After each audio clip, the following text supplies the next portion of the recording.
Number 30, a figure was transformed on a coordinate grid using the rule below.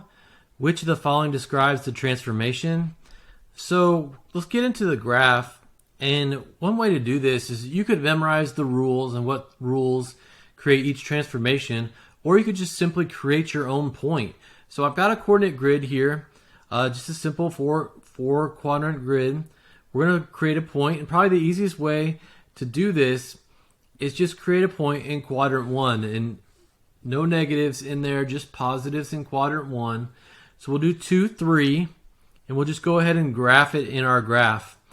Now our rule says we are going to say we're going from our original point to our change of sign of x to change of sign of y.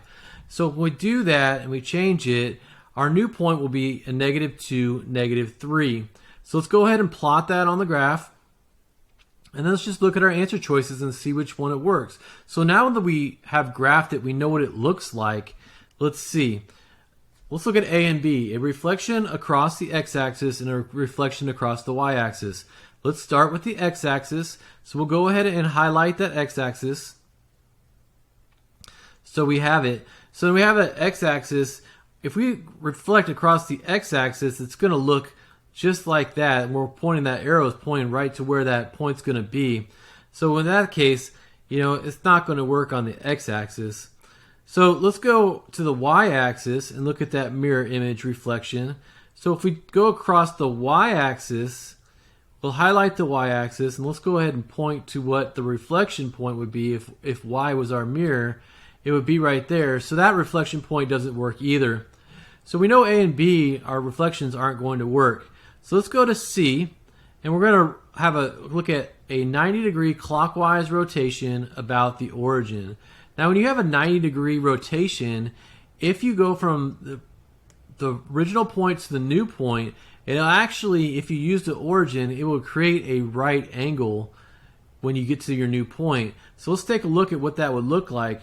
So if we go take that, if we look at, if it's a rotation, you can see how that creates a right angle, and our new point would be where the arrow is. Well, our new point is not there, so it's not a 90-degree rotation.